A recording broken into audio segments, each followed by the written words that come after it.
The conference hall of eternal accord was a marvel of 12,000 years of diplomatic victories, a massive amphitheater with 300 tiers of seating designed to hold representatives from 4,000 species. High Curator Zealous of the Valdrine Hegemony stood at the central speaking platform, his 12 eyes gleaming with the smug satisfaction of a predator who had already won. He adjusted his translation matrix and uploaded the pruning decree directly to the neural interfaces of every delegate in the room. The decree was clinical. The Human Federation was to surrender 6 primary colonies for strategic repositioning.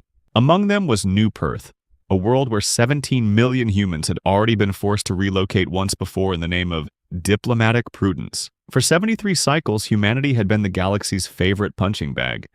The species you sent to establishment colonies on death worlds, or to haul toxic waste through contested space because they always did it with a polite smile. The humans are simply too ignorant to understand when they are beat. Zealous's voice echoed through the hall, dripping with condescension. Around him, the prestigious front rows, occupied by the mighty Krell and the crystalline Horus, shifted with expectant amusement.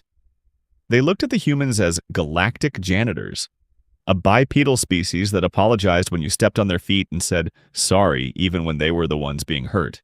But the humans weren't in the front row.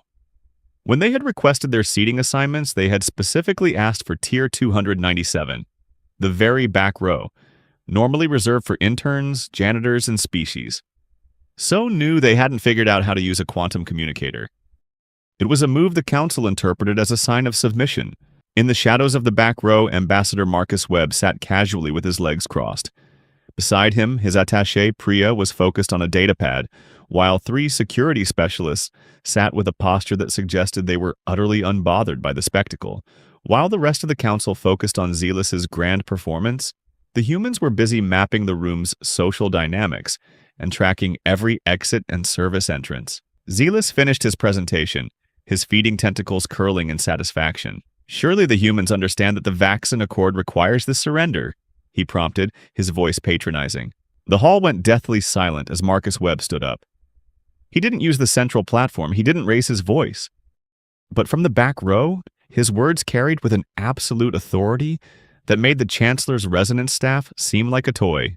"We read the Accord, Zealous," Webb said, his face an unreadable mask. "But here's the thing you folks seem to have forgotten. While you were busy treating us like your personal crisis management service, we're done asking nicely." A ripple of confused chittering and static outrage broke out across the tiers. Zealous gurgled a laugh. "And what will a species of agricultural consultants do to stop the combined might of the hegemony?" Webb leaned forward over the Tier 297 railing. "You think we chose the back row because we're submissive?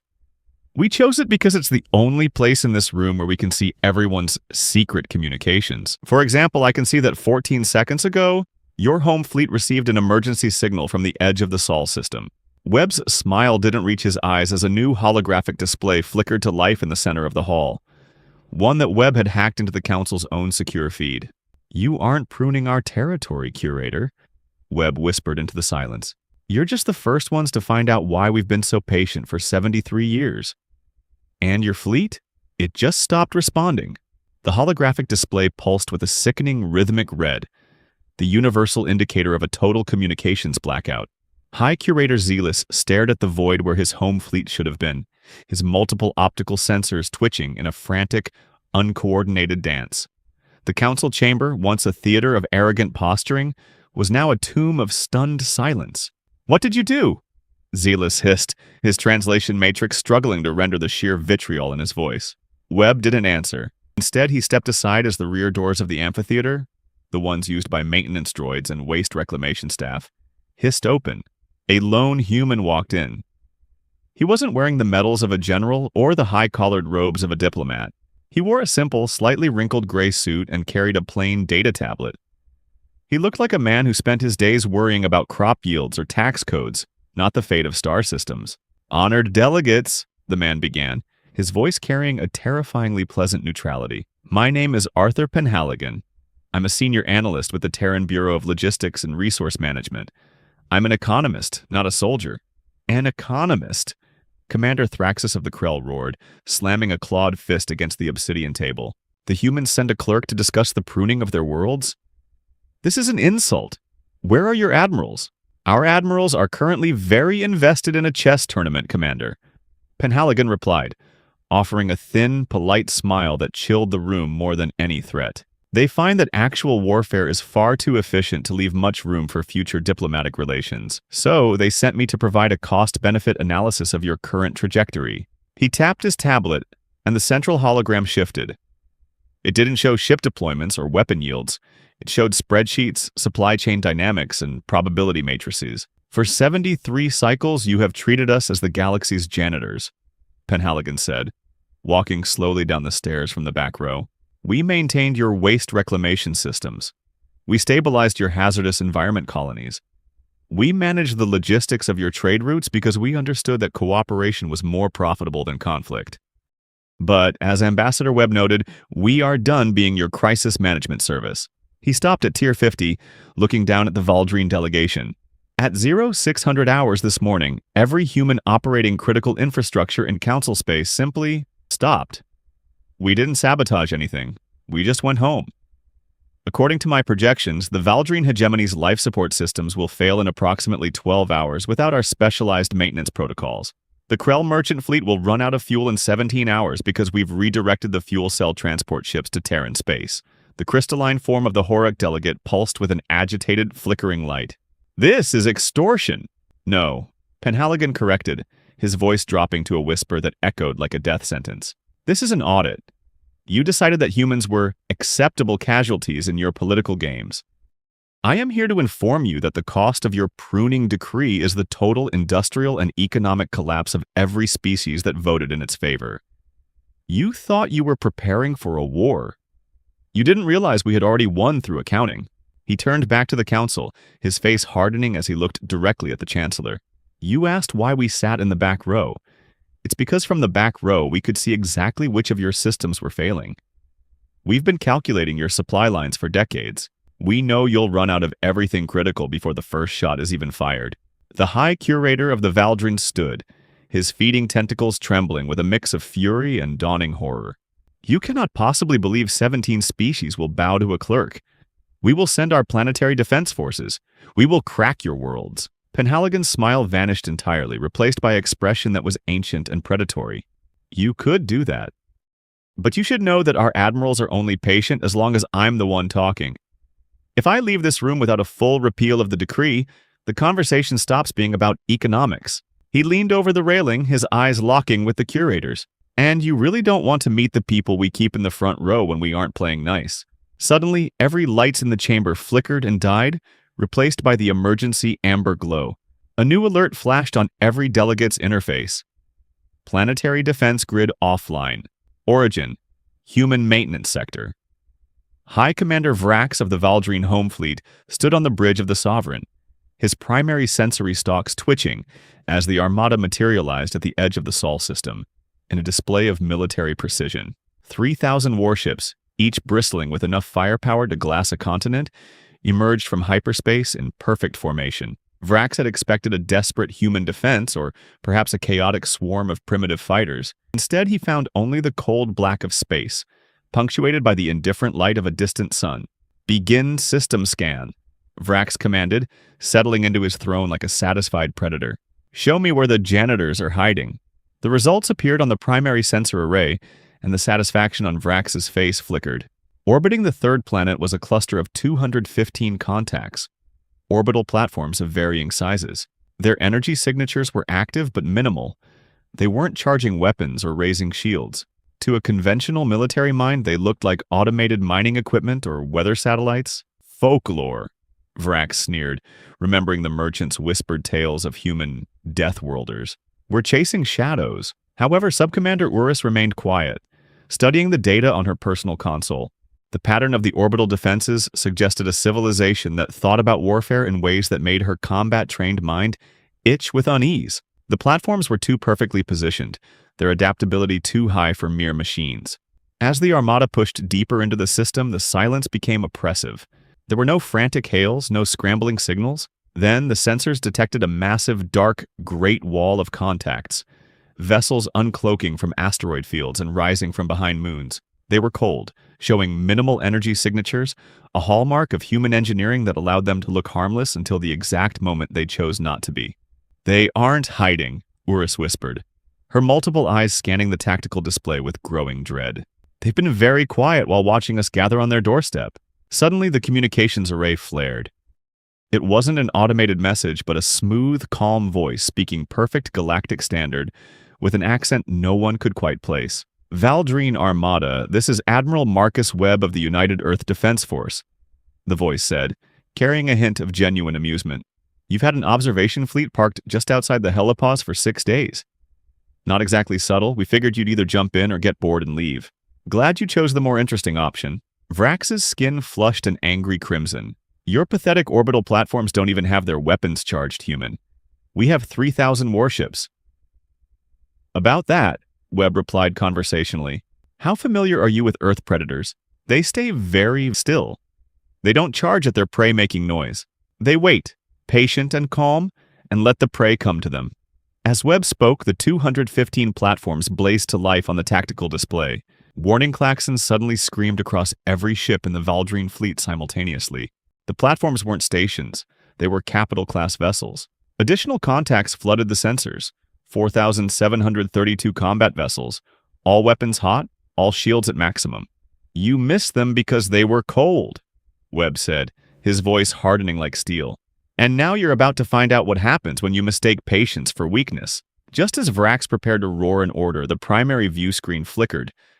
A second, massive signature emerged from the Arctic ice of Earth.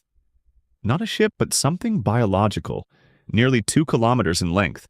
Its scales gleamed with an iridescent sheen that seemed to absorb the light, and wings the size of battlecruisers unfurled with terrible grace. A roar transmitted through the vacuum of space, a sound that made every being in the Valdrine Bridge feel a primal fear they had not experienced in centuries. "That is not possible," Vrax whispered, his organs clenching. "Biological entities cannot survive in a vacuum." "Tell that to the sensor grid," Webb's voice crackled one last time. "We aren't just defending the system, Commander. We're opening the cages." On the screen, the dragon banked with fluid grace and opened its mouth. A beam of plasma, superheated to temperatures that made stellar cores seem cool, struck the lead Valdrine destroyer. The ship didn't explode, it simply ceased to exist, vaporized into constituent atoms. High Commander Vrax watched in paralyzed silence as the iridescent dragon vaporized his lead destroyer, but the true horror was yet to come. On the Sovereign's bridge, the primary tactical display flickered, and the human fleet didn't adopt a standard defensive formation. Instead, the ship split into small, precisely coordinated groups. Each human vessel was suddenly tagged with bright orange digital markers that read, Alpha Squadron Trainees, Bravo Tactical Assessment Group, and Charlie Wing Remedial Course. "Commander, we're receiving a transmission on educational frequencies," the communications officer reported, his voice cracking with disbelief. Admiral Webb's face reappeared, but he wasn't looking at Vrax anymore. He was looking at a secondary monitor, casually sipping coffee. "Attention all cadets!" Webb's voice boomed across the open channel, broadcast for the entire Valdrine Armada to hear. "This is a live fire exercise. Your performance will be evaluated on tactical flexibility and creative problem-solving. Focus on deflection shooting and energy state management. Let's keep it educational." Vrax roared, his mandibles clacking in a frantic stress response. "We are the finest soldiers in 17 star systems. We are here for conquest, not to be your teaching aids." "That's the spirit," Webb replied, not even looking up. "Aggressive role-playing really adds to the realism. Trainee squadrons, you are clear to engage." Vrax launched 200 elite fighters, the veterans of a dozen border skirmishes, expecting a massacre. It was a massacre, but not the one he anticipated. The human Alpha Squadron executed a textbook splits maneuver, a move so basic it was taught to first-year pilots, and somehow ended up on the tails of the entire Valdrine lead wing. "Nice work, Alpha 3. A bored human instructor's voice crackled over the combat frequency. "Alpha 1, that was butter." In exactly 15 seconds, the lead Valdrine wing disintegrated. The ships weren't destroyed, they were systematically incapacitated. Their engines shot out and weapons neutralized with surgical precision, leaving the pilots floating in space. Vrax watched as his tactical computer struggled to keep up with the humans, who were treating his complex battle formations as a simple mathematics problem to be solved in real time. "Sir," the Valdrine tactical officer whispered, his skin turning a pale, sickly green. "They're broadcasting performance scores. Alpha Squadron is at 92% accuracy. Charlie Wing is being reprimanded for showboating." Vrax slammed his appendage on the console. "Target their flagship. Use the quantum disruption torpedoes. Launch all tubes full spread." The pride of Valdrine shuddered as 24 weapons of mass destruction, capable of tearing holes in space-time, screamed into the void.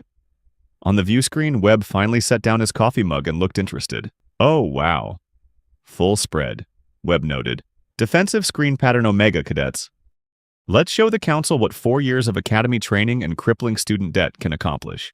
The human point defense systems opened up with a precision that was physically impossible.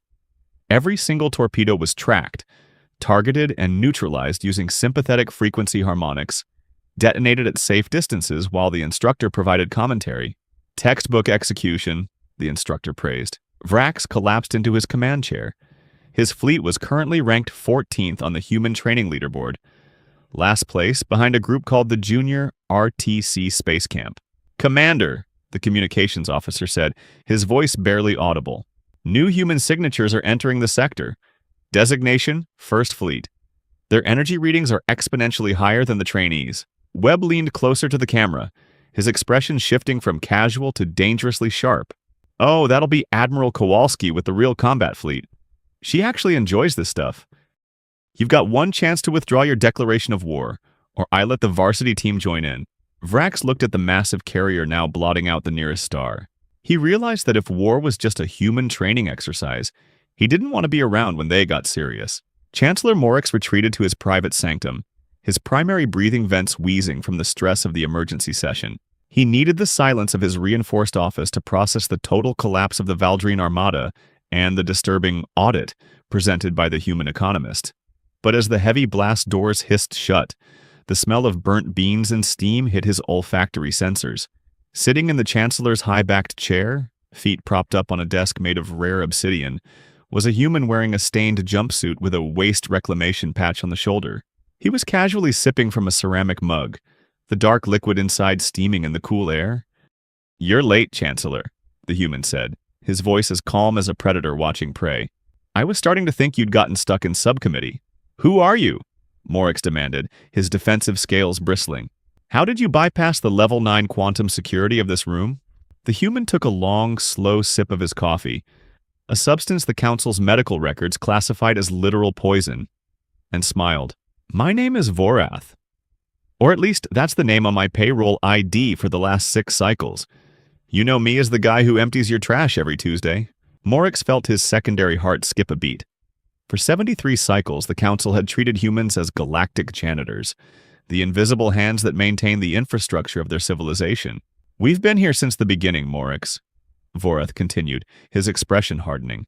"While you were busy posturing for the front row seats and arguing over mineral rights, we were busy learning." He gestured to the room around them.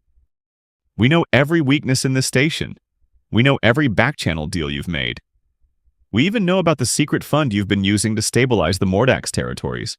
"You're a spy," Morix whispered, the dawning horror settling in his gut. "I'm an agent of homeworld security," Vorath corrected. "And I'm not alone.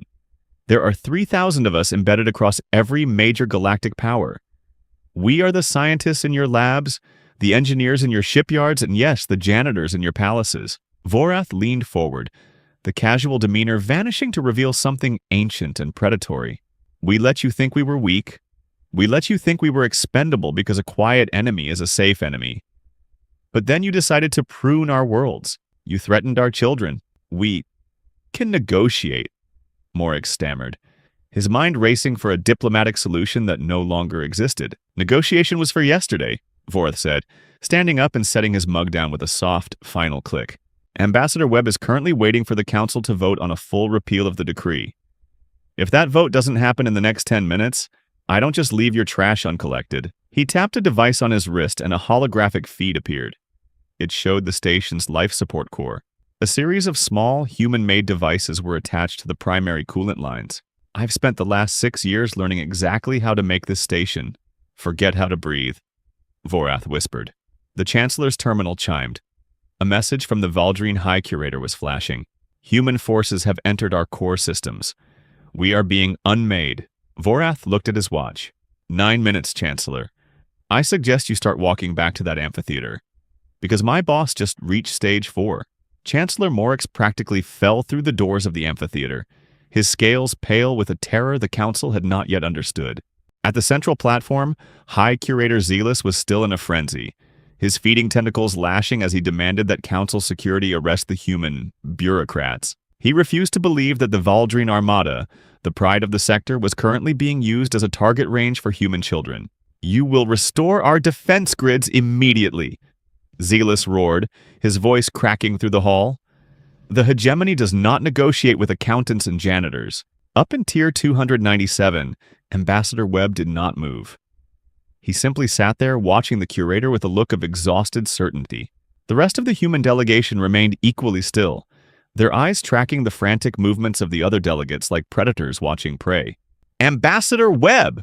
The Chancellor shouted, his voice trembling as he reached the center of the hall. We are willing to reconsider the decree. We can form a committee to discuss New Perth. A committee? Webb asked, his voice quiet, almost gentle. He stood up slowly. Chancellor, there's something the orientation videos do not tell you about humans. We have stages. A hush fell over the 4,000 species. Stage 1 is what you've seen for 73 cycles. Friendly, patient, and generally pleasant. We apologize when you step on our feet, and we wait in your unreasonable lines. Webb began to walk down the aisle, his footsteps echoing in the deathly quiet chamber. Stage 2 is when we politely tell you there's a problem. We did that 3 months ago when your scouts first entered New Perth's orbit. He stopped, his face an unreadable mask as he looked at Zealous. Stage 3 is the final warning. The smile gets tight and we stop making eye contact. We did that this morning when Arthur Penhaligon walked into this room with his spreadsheets. Webb took a long, slow breath through his nose. The temperature in the room seemed to drop 10 degrees. He took off his glasses and cleaned them with a small cloth, his movements deliberate and terrifyingly calm. Now, Webb said, his voice dropping to a level that made every survival instinct in the room scream for the delegates to run. I'm actually getting annoyed. The phrase hit the hall like a kinetic strike. The Valdrine curator took a step back, his scales shifting from deep red to a pale, sickly orange. When a human says they are getting annoyed, it means they have progressed through 17 levels of anger management and are standing at the edge of a cliff marked consequences. They are done being patient. They are done being polite. Lieutenant Jackson, Webb said, not looking back at Tier 297. Deploy the Unmaking. From the back row, the human security specialist tapped her datapad. Suddenly, the massive holographic displays across the chamber flickered into static.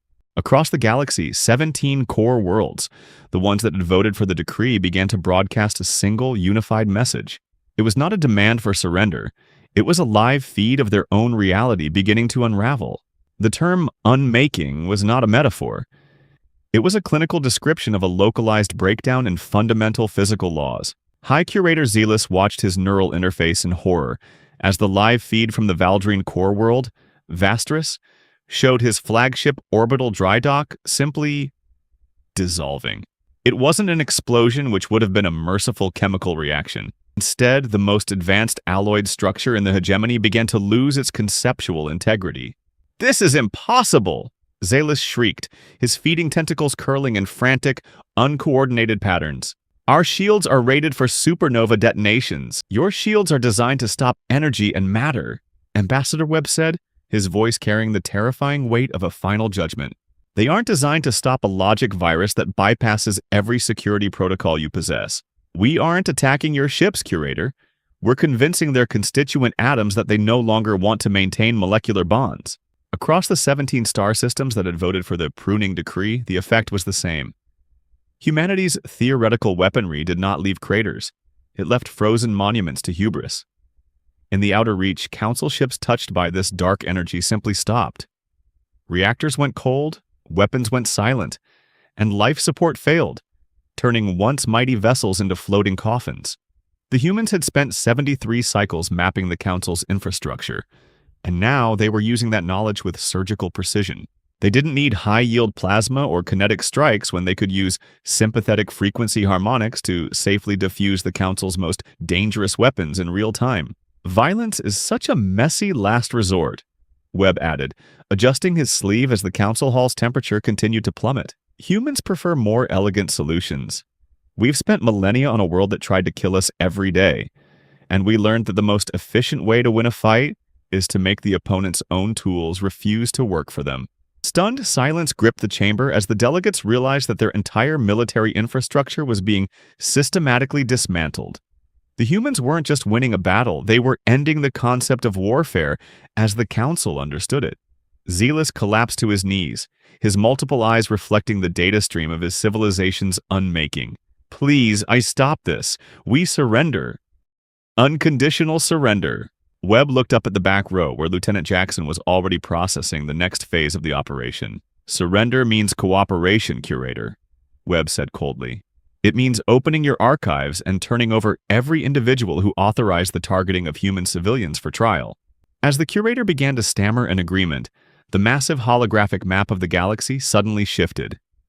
A new deep space energy signature, larger than anything previously recorded, appeared on the edge of the Council's home sector. Webb's expression shifted, his brow furrowing as he listened to his earpiece. "Wait," he whispered, his voice losing its calm for the first time. "That's not us." The massive signature blazed across the Council's tactical sensors, a void black vessel nearly 2 kilometers in length that defied every comfortable assumption of galactic physics. Webb stared at the holographic display, and for the first time since the session began, his steady hand flickered with a visible tremor. He looked at the Chancellor, his voice losing the last of its bureaucratic warmth. "You wanted to know why we specifically requested the back row?" Webb asked, his words falling like stones into the silent hall. "It's not because we're submissive. It's because we're terrified of what we're capable of when we sit in the front. We've been playing at being diplomats because we understood that the alternative was our own extinction. Or yours." He explained that humanity's homeworld, Earth, is one of only 3 Class 12 death worlds in known space. It is a planet where the gravity, the weather, the microbes, and even the terrain seem designed specifically to cause maximum trauma. Humans had evolved in a nightmare of supervolcanoes, ice ages, and extinction events that would have ended 1,000 lesser species. They didn't become apex predators through armor or venom, but through a terrifying, stubborn persistence, and a mastery of creative violence learned while being hunted by things bigger and meaner than themselves. We bare our teeth and call it a smile, but every other species in this room knows what a display of teeth really means. "A promise of violence," Webb said, his gaze sweeping over the trembling delegates. "We've been practicing violence for far longer than we've been practicing diplomacy. We are apex predators who just happen to have table manners." The signature on the screen identified itself as the IFS Proxima, the flagship of a fleet that had not seen the surface world in decades. Webb reminded the Council of the Siege of Proxima, a war that had raged for 16 months until human ships arrived. When they did, the conflict didn't end with a treaty. It ended in exactly 11 hours. 40,000 warships had been reduced to expanding debris clouds before the humans had finished their dinner. "We don't do half measures anymore," Webb whispered, his eyes locking with the High Curators. "The Proxima isn't here to mediate. It's here because we've reached Phase 2. Across the chamber, every delegate's neural interface suddenly flooded with a massive data dump. The Red List. It contained the precise home addresses, voting records, and current locations of every political leader who had authorized the pruning decree. "We have excellent records," Webb said as the Proxima began to charge its primary magnetic field. "And the varsity team is very..." The silence in the Hall of Eternal Accord was no longer the silence of shock. It was the heavy, suffocating silence of a graveyard. High Curator Zealous and the leaders of the 17 core worlds watched as the holographic Red List began to scroll. A clinical, alphabetized directory of every individual responsible for the pruning decree. "We do not hold the innocent civilian responsible for the hubris of their leaders." Webb's voice echoed, cold and absolute. "The Valdrine citizen who had nothing to do with your war policies is not our target, but the politicians who voted for our extermination, The military commanders who followed those orders, and the pilots who dropped bombs on our cities? Every single one of you will be held personally accountable. Webb's gaze did not waver as he detailed what humanity called justice. It was not the quick mercy of a plasma bolt. Humanity would find every individual on the red list, even if it took years or decades. Those found guilty of genocide would stand trial under human law, judged by the families of the 3 billion they had murdered. The punishment would be the weight of memory. Using human medical technology, the guilty would be kept alive far longer than nature intended, ensuring they spent every waking second remembering the faces of their victims. "We will not torture you," Webb said, his voice dropping to a whisper that carried like a death sentence. "We will simply ensure you never, ever—" "That is human justice." Zealous shrieked, his feeding tentacles lashing in terror as his own home address pulsed in a violent crimson on the screen. "This is barbarism! You are proving us right to fear you." "No," Webb corrected, his eyes flashing with nuclear fire. "This is consequences. You murdered 3 billion parents, children, and dreamers because you decided we were a potential threat. You created a situation where even the species that hate us will look at our response and admit that you started it." He gave the council an ultimatum.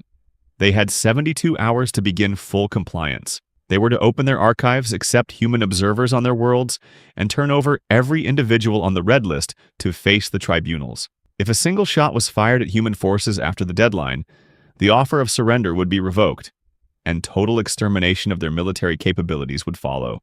As the delegates scrambled to save their own lives, Webb looked back up at the back row. Lieutenant Jackson gave him a subtle, practiced nod. "Oh, one more thing," Webb added, pausing at the edge of the speaking platform.